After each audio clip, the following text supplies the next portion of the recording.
I never thought I'd be one of those guys sharing their life story online, especially not about something like this. But here I am, because, honestly, I don't want anyone else to end up in the same twisted mess I did.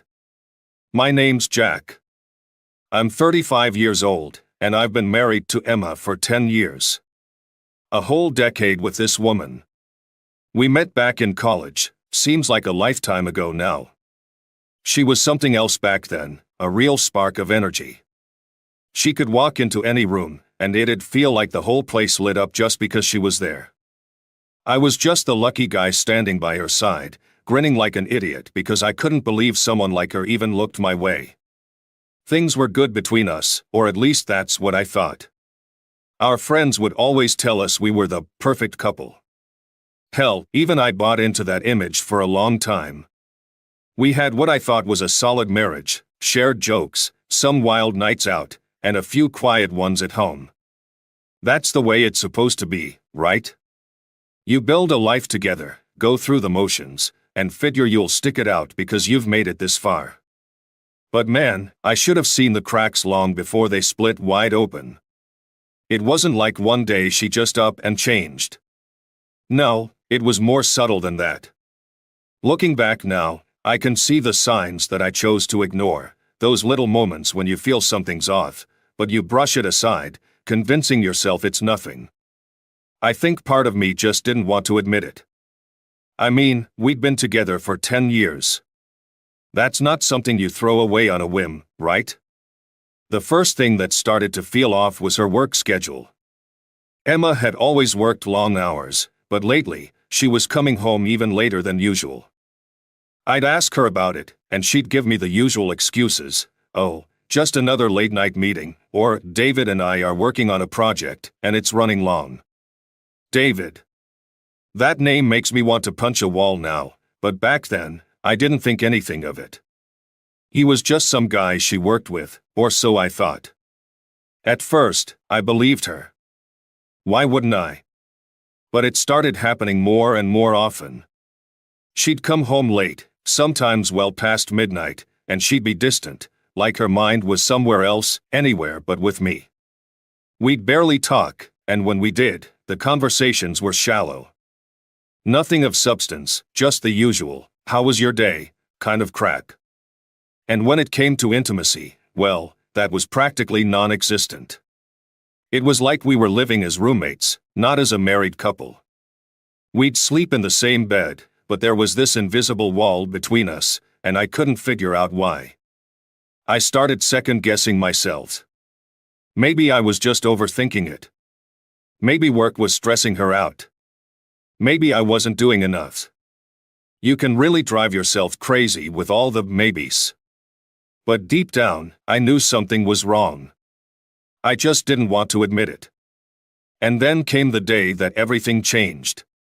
It was a regular afternoon, nothing special. I was working from home, trying to organize some files on our shared laptop, something we both used for work. I wasn't snooping, I swear. I wasn't even thinking about it. But as I was going through some folders, I stumbled upon an email. The subject line wasn't anything suspicious, just some work-related bullshit. But something made me open it, and when I did, it was like a punch to the gut. The email was from David, her colleague. But it wasn't about work. Oh no, it was far from that. The contents were explicit, to say the least. Romantic, sure, but mostly sexual. The kind of stuff you don't write to someone unless you're screwing them. I felt my blood run cold as I read line after line of his disgusting words. He wasn't just some colleague. He was the guy my wife was fucking behind my back. The worst part? She wasn't even trying to hide it. I sat there for what felt like hours, just staring at the screen, my mind racing. I could feel the rage boiling inside me, but there was something else too, something darker. I wanted to hurt her. I wanted her to feel the same pain I was feeling at that moment. But I couldn't just explode. Not yet. If I was going to confront her, I needed more. I needed to know how long this had been going on, how deep it went. I couldn't just go off half-cocked with nothing but an email. So, I did what any guy with a brain full of suspicion and a heart full of betrayal would do. I decided to gather evidence. I wanted to see it all, every call, every message, every dirty little secret. I wanted the full picture, not just some half-baked confrontation where she could lie her way out of it. I installed spyware on her phone and email. I'm not proud of it, but at that point, I didn't care. Trust was already dead. If she was going to betray me, I was damn sure going to know every last detail. The program let me see everything: texts, emails, phone calls, all of it. I could even listen in on her conversations if I wanted to. It was like having a front row seat to the car crash that was my marriage. From that day on, I lived a double life. I'd act normal around her, smile, laugh, pretend everything was fine, while secretly checking the spyware every chance I got. I watched in real time as she sent messages to David, planning their next meeting. I could see the texts, the flirty emojis, the sexual innuendos. It was like watching her fall in love with someone else right in front of my eyes, and I couldn't do a damn thing about it. The worst part? I had to pretend like I didn't know. I had to sit there, at the dinner table, listening to her talk about her long day at work, knowing full well she'd been with him. Every word that came out of her mouth felt like a lie, and it made me sick. But I wasn't done yet. This was just the beginning. I wasn't sharing this story for sympathy. No, I'm sharing it because I know there are guys out there, just like me, sitting on their couch, completely clueless while their wives are out there screwing someone else. Trust me, I didn't think it'd happen to me either. But it did. And if it can happen to me, it can happen to anyone. Once I started monitoring Emma's phone, it didn't take long for the truth to unravel. What I found wasn't just some casual fling or a recent mistake, it was a full-blown affair that had been going on for over a year. A fucking year. Can you imagine that? 12 months of lies, deceit, and betrayal, all right under my nose. And the worst part? They were incredibly good at covering their tracks. This wasn't some spur-of-the-moment thing. They had a system, a well-oiled machine of secrecy. Through the spyware, I found out they were meeting in hotels during so-called business trips and conferences. Sometimes, they'd even fly out to different cities just to be together. And to make matters worse, they had a separate bank account to fund their little adventures. I watched as they booked flights, hotel rooms, expensive dinners, things Emma had never even mentioned to me. Not a single word. The pain of discovering all this was something I can't even begin to describe. It's like someone took a knife and twisted it in my gut, over and over again. And the fact that it had been going on for so long, that was the real kicker. I felt like an idiot for not seeing it sooner. But as much as I wanted to explode, as much as I wanted to confront her and tear her world apart, I couldn't. Not yet. We had 2 daughters, Lily and Sarah. They didn't deserve to be caught in the crossfire of this mess. I had to be smart. I needed time to figure out my next move. Every time I looked at Emma after that, all I could see was her betrayal. She'd try to act normal around the house, like nothing was wrong, but I could see right through her. The guilt was practically seeping out of her, and I finally understood why she'd been so cold and distant lately. Every excuse she gave, I'm just stressed from work, or I'm exhausted, it was all bullshit. She wasn't stressed from work, she was stressed because she was living a double life and trying to keep it hidden. It became clear to me that David wasn't just some fling for her. He was her way of filling some emotional void that I apparently couldn't. That realization hurt even more than the affair itself. I was being replaced, not just physically but emotionally, too. It was like I wasn't enough anymore, like the life we had built together wasn't enough. And despite her attempts to appear loving at home, I could see the cracks. I could see the guilt weighing her down, but she was too far gone to turn back. But even with all that, I wasn't ready to confront her. Not yet. I wanted to be calculated about it. I wanted to make sure that when the time came, I had all the power in my hands. No rash decisions, no heated arguments where she could twist things around and make me look like the bad guy. No, I needed to make sure that when I struck, it would be final. In the meantime, I played the role of the oblivious husband. I kept things as normal as possible for the sake of the kids. I'd help Lily with her homework, take Sarah to soccer practice, and do all the fatherly things I had always done. I couldn't let them see the cracks in our marriage just yet. They were too young to understand the kind of storm that was brewing, and I wasn't about to let Emma's actions tear apart their world. Not until I was ready to make my move. But every day, it was getting harder to keep up the act. Every time I saw Emma on her phone, I knew she was probably texting David. Every time she worked late or went out with friends, I knew where she really was. And it killed me. I'd lie in bed next to her, knowing she had just come back from fucking another man, and I'd have to pretend like everything was fine. It wasn't just anger that was eating me alive, it was the sense of betrayal on every level. I had trusted this woman with everything. My heart, my life, my children. And in return, she was giving herself to another man. I could have confronted her right then and there, thrown everything in her face, but I didn't. I stayed silent. I needed more time. I needed to plan my revenge. And so, I waited. Watched. Bided my time. Every move Emma made, I was right there, 2 steps ahead of her, gathering more evidence, letting her dig her own grave without even realizing it. I wasn't going to let her walk away from this unscathed. When the time came, she would pay for every lie, every secret, every betrayal. Once I made up my mind to play the long game, I knew I couldn't let anything slip. Emma needed to believe she was in control, that she had me fooled. So, I played my part, a loving, attentive husband who hadn't a clue what his wife was up to. It wasn't easy, but I had to make it believable. I stayed patient, gave her space when she needed it, acted like her late nights didn't bother me. I even started initiating conversations about her work, asking how her meetings were going. Every time she lied straight to my face, I smiled and nodded, but inside, it was like pouring gasoline on the fire. But I wasn't just sitting around letting her get away with it. Behind the scenes, I was putting everything into motion. First, I started moving some money into a private account. Nothing too obvious, just little amounts here and there.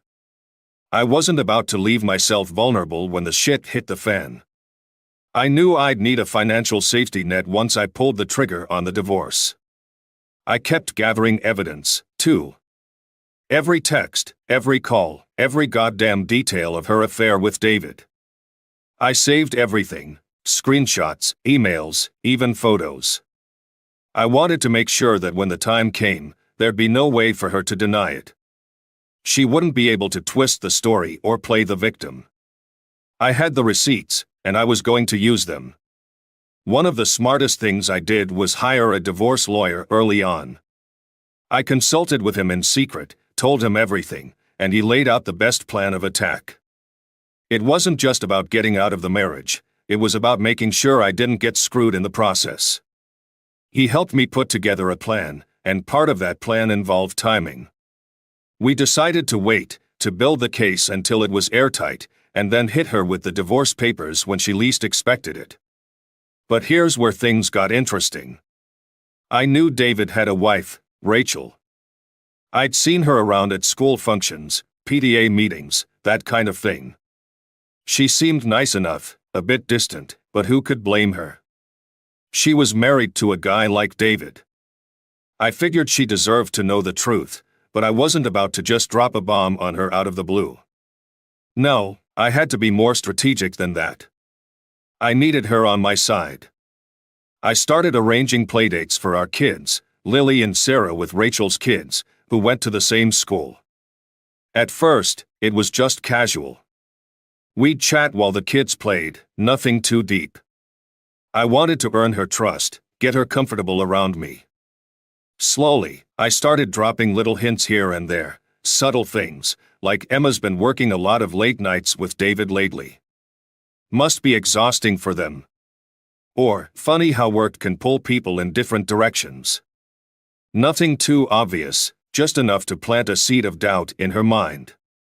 I could see the wheels turning, even though she didn't say much at first. It didn't take long before Rachel started to get suspicious. You could tell by the way she'd look at her phone when David wasn't around, or the way her smile faltered when I'd bring up work. I knew she was starting to piece things together, but she needed that final push. And that's when I gave her what she needed, proof. I showed her some of the evidence I'd gathered. Just enough to confirm her worst fears without overwhelming her. Texts between Emma and David, a few suggestive messages, plans for hotel rooms. I didn't lay it all out at once, but it was enough. Rachel's face went pale, and I could see the heartbreak hit her like a freight train. She didn't scream or cry, though. She just sat there, staring at the screen, her hands trembling. I had a feeling something was off, she whispered. I just didn't want to believe it. I felt for her, I really did. I knew what she was going through, hell, I was going through it myself. But there was also a part of me that was cold, calculating. I needed her to be on my side for what came next. Rachel was going to be my secret weapon. And together, we were going to burn them both to the ground. I wasn't just aiming for a clean break. No, that would have been too easy. I wanted them to suffer the way I had, to feel the weight of their betrayal crush down on them like it had on me. Divorce wasn't enough. Exposing them, making sure the whole damn world saw them for what they truly were, that was my endgame. Months of preparation had led to this moment. Rachel and I had carefully planned every move, every word, every detail. We knew exactly what we were doing. Emma and David thought they were in the clear, that their little affair was still safely tucked away in the shadows. But we were about to drag it into the light, and there would be no coming back from it. It all started with our anniversary. 10 years of marriage. 10 years down the drain, and she didn't even see it coming. I suggested we take a romantic weekend getaway to reconnect. I laid it on thick, flowers, a sweet note, everything she'd want to hear. I could see the guilt in her eyes when I brought it up. She hesitated for a second, probably wondering how she was going to juggle me and David that weekend. But she agreed. How could she say no to a doting husband who wanted to rekindle the flame? Meanwhile, Rachel set things in motion on her end. She arranged for David to go on a business trip, something Emma was used to by now. It was almost too perfect. David wouldn't even think twice. We picked a hotel not too far away, one they'd be comfortable sneaking off to, as they had so many times before. The stage was set. The night of the trip, everything fell into place. Emma and I checked into the hotel, but I wasn't planning on spending a single minute there with her. Rachel and I had been keeping tabs on David and Emma, and we knew exactly where they'd end up. I made some excuse to Emma about needing to handle a work call, and I slipped out of the room. My heart was pounding, but my mind was sharp. This was it. Rachel was already waiting in the hotel lobby when I got there. We exchanged a silent nod, both of us knowing what was about to happen. We made our way to the room where David and Emma were supposed to meet, adrenaline rushing through my veins. I had the camera ready, no way were they talking their way out of this. We waited for what felt like an eternity in that hallway. My hands were shaking, but not from fear. From anger. From months of holding this shit in, from pretending like everything was fine while they fucked around behind our backs. And then, we saw them. Emma and David arrived separately, as they always did. First David, then Emma, slipping into the hotel room like it was their own private playground. They didn't have a clue that their whole world was about to come crashing down. Rachel and I gave them a few minutes to settle in, just enough time for them to drop their guard, to feel safe. Then, without warning, we burst into the room. The look on their faces was priceless. Emma's eyes went wide with shock, her mouth opening and closing like a fish gasping for air. David froze, completely dumbfounded. They didn't even have time to cover themselves up properly. It was a perfect snapshot of their pathetic little secret life. I could see the panic wash over Emma as she realized what was happening, but it was too late. I made sure the camera caught every second. I kept my voice cold, detached, as I spoke. Surprise. I've known for a long time, Emma. I've known about all of it. She tried to stammer out some sort of excuse, but I wasn't interested. The time for lies was over. Her face was pale, her hands trembling. She couldn't even look me in the eye, and that's when I knew this was it. She knew the game was over. There was no wriggling her way out of this one. She'd been caught, and there was nothing left to say. Rachel, too, stood there silently, her expression as icy as mine. David had this ridiculous, deer-in-the-headlights look on his face, like he couldn't believe this was happening. Honestly, I think he was more worried about what Rachel would do than the fact that I was standing there recording the whole thing.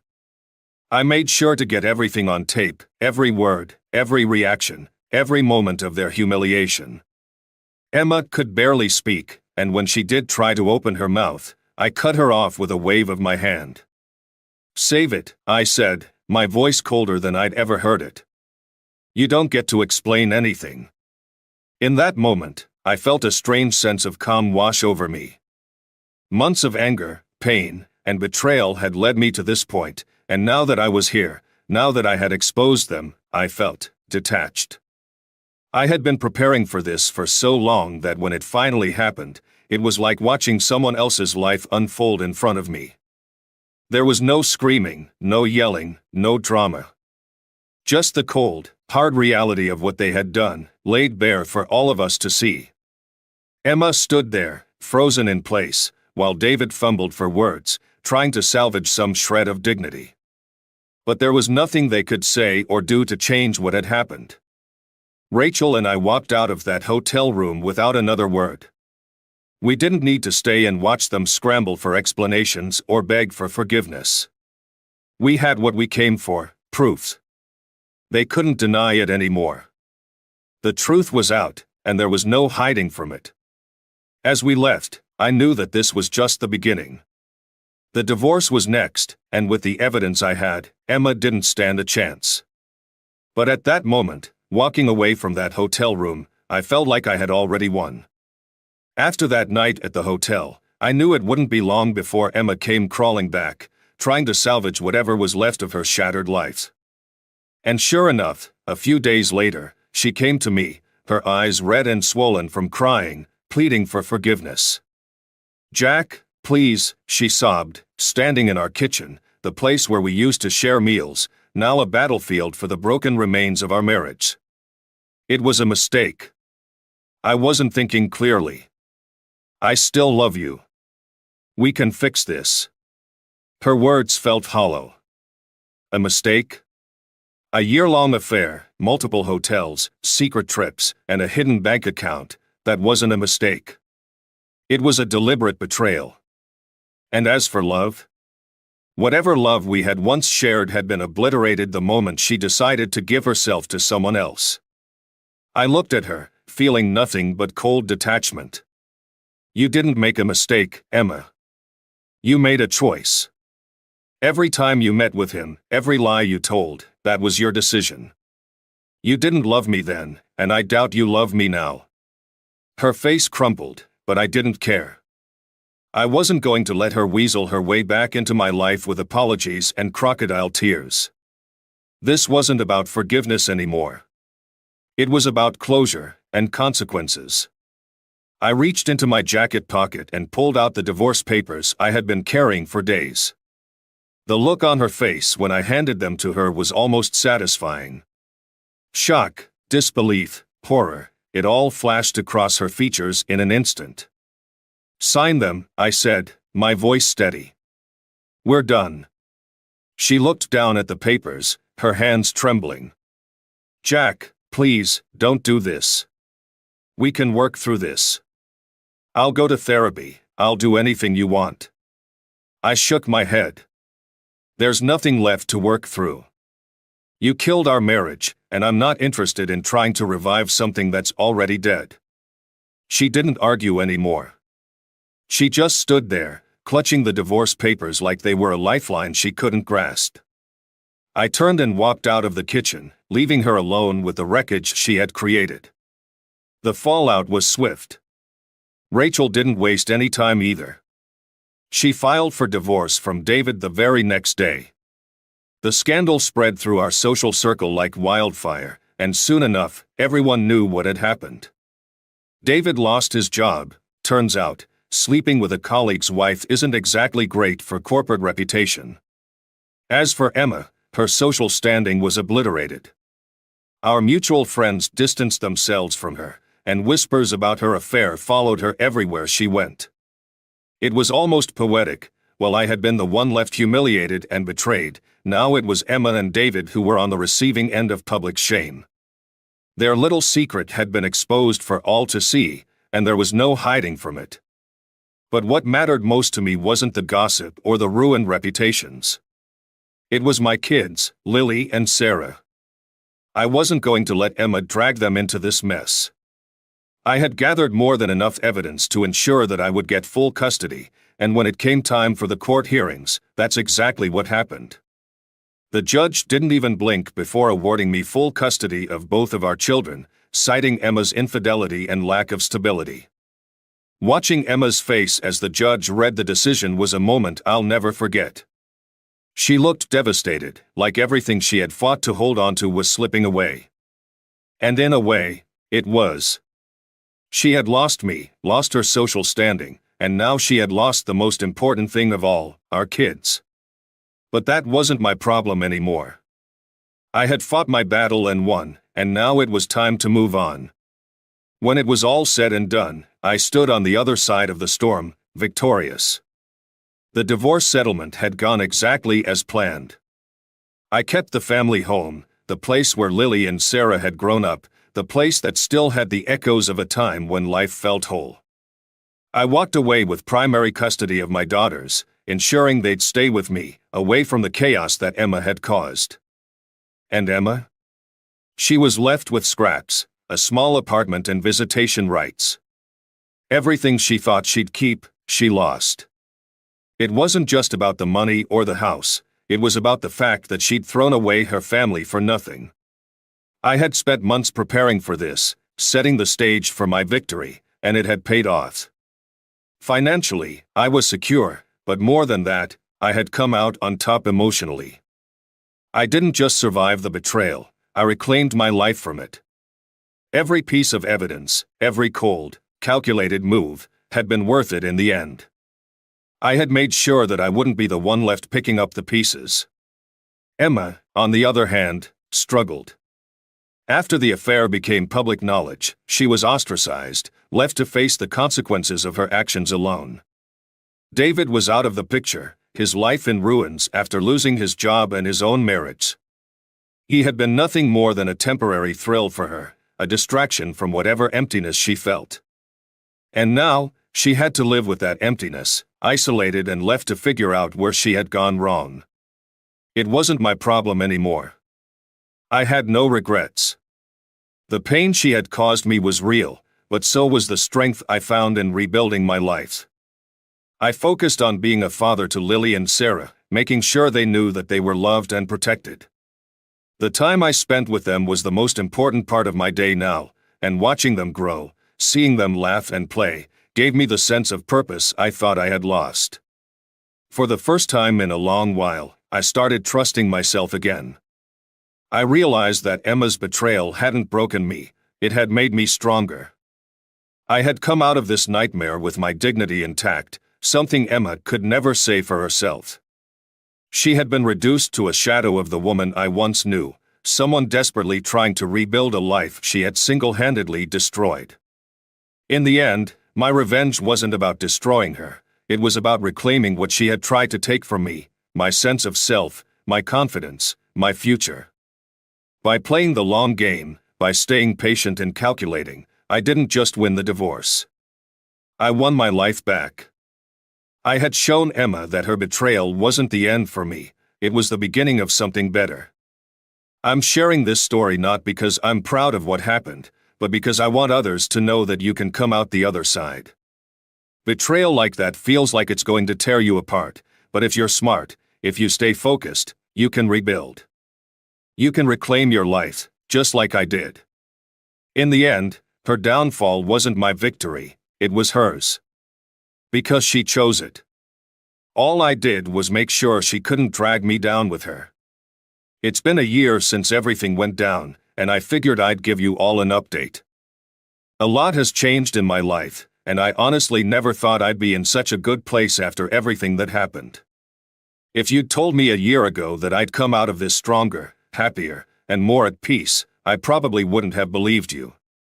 First off, I've been doing well, better than I expected, to be honest. After the dust settled, I focused on rebuilding my life, and that meant putting all my energy into being the best father I can be for Lily and Sarah. They're both doing great, by the way. They've adjusted to the changes much faster than I thought they would. I think the stability of staying in the family home helped, and I've made sure they know they're loved, no matter what. Emma, as you might have guessed, isn't really part of our lives anymore. She's got her visitation rights, but the relationship between her and the girls has been strained, to say the least. I don't encourage or discourage it, I let them make their own decisions, and right now, they're not too interested in spending much time with her. I think they're still processing everything. Emma's been trying to get her life back on track, but from what I hear, it's not going too well. She's still dealing with the fallout from the affair, and it doesn't seem like she's made much progress. As for me, I've moved on. I won't lie, there were some tough days. Days where I felt the weight of everything that happened and wondered if I'd ever feel normal again. But with time, I started to heal. I've been seeing someone, actually. We've been together for a few months now, and it's been good. I won't get into too many details, but she's been a breath of fresh air in my life. There's no drama, no secrets, just honesty and support, which is exactly what I needed. Work's been steady, and I've found myself putting more focus on the future. I've been saving up, planning a few trips with the girls. We've already done one to the beach, and seeing them laugh and play in the sand without a care in the world was one of the best moments I've had in a long time. I want to give them the kind of childhood they deserve, one that isn't clouded by the mess of their parents' past. Looking back, I don't regret how everything played out. If anything, I'm grateful for it. It forced me to reevaluate my life, to focus on what really matters. Emma's betrayal hurt like hell, but it didn't define me. It gave me a chance to rebuild, to come out stronger, and to show my daughters that no matter what life throws at you, you can always rise above it. So yeah, I'm doing well. Better than I thought possible a year ago. Thanks to everyone who followed my story and offered support. It helped more than you know. If you're going through something similar, just know, it gets better. You just have to keep moving forward.